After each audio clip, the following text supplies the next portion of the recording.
Charlie, we're heading into week 2 of the LV Cup after the, I suppose, disappointment of just picking up 1 point on Friday night in a game that we dominated for a little bit. What's the focus on this week?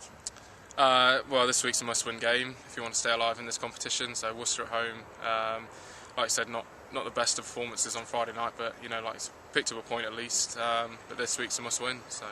A lot of young players in the team on Friday night, and I'm assuming we'll see some on Saturday. I suppose you'd probably class yourself as one of those, but there do seem to be quite a good crop of young players coming through. Yeah, there's a lot of young talent. You have to look at, perfect example is Joe Launchbury, who's 21, got his first England cap at the weekend. So, there's a really good crop of young talent coming through here, as it was last year. And LV Cup's a really good time for guys to get experience, a bit of game time, and sort of put their hands up for selection. And hopefully they'll keep doing that this weekend. We're 4 from 4 at home in Adams Park so far. How does that weigh in your mind going into it? You know, nobody wants to be part of that first team to maybe not win at Adams Park. No, I know. We discussed sort of trying to make Adams Park as a sort of fortress and a place where opposition teams don't really want to come. So, it's great that we've won every game there so far this year, and we really want to keep that up. So home games are really important for us this year, and like I said, we don't want to fall at the sort of last hurdle as such. So. The pool of scrum-halves has been, lessened somewhat with the retirement of Nick Berry. So yourself, Joe and Jonah fighting it out there.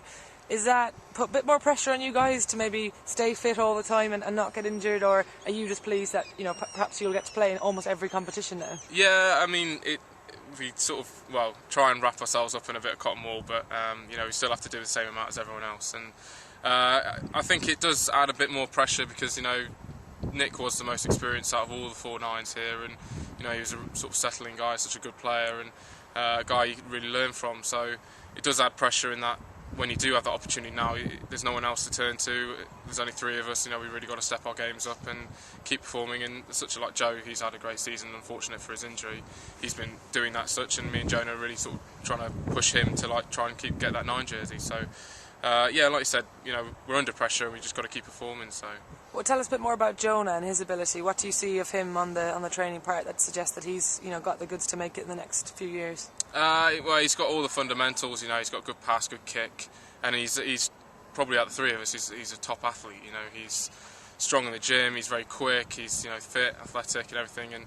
And he just, if he can utilise all his sort of basic skills and utilise everything that's good about him, like his pace and power and everything like that, he's going to be a real threat around the park, and he just needs to keep building his confidence and keep working on his skills, and he's going to be really up there in the time to come. Another young player to ask you about, Tommy Bell, who's a 10 that you worked a little bit with in the game on Friday night. What have you made of his short tenure here so far? Well, he's a better looking version of his brother Chris, so smaller head. Yeah, he's got the good genes, I think, whether Chris won't like that, but no, Tommy, he's got a massive boot, he's got good distribution, he's deceptively very quick, and he's got a lot of skills. So he's another one he's only sort of 19, 20, so he's got a lot to learn, but at the same time, you sort of look at him and what he can do on the park. He's a real exceptional talent. So. And lastly, just this weekend is the start of a sort of 6-week block, which takes us into the end of 2012. We've got important Amlin games, very important Premiership games. Are you looking at it as a sort of 6-week window, or is it just standard, each game as it comes? Obviously you take each game as it comes, but then we've also said that we're a bit of a sort of way where we can really push on in the season and start looking that we're going to compete in different competitions, or we can sort of not. And I think you look at our squad, we should be competing, and as a team we really want to compete. Dyer really wants us to win games, obviously, and like the next few weeks, like I said, are really important. Like LV's got Leicester at home in a couple of weeks, which is a massive game for us, and we never want to lose to Leicester on any game. So it's a really exciting few weeks, really big games, like I said. So the guys want to do the best they can and obviously come out with the wins. Great, thanks Charlie. No worries. Cheers.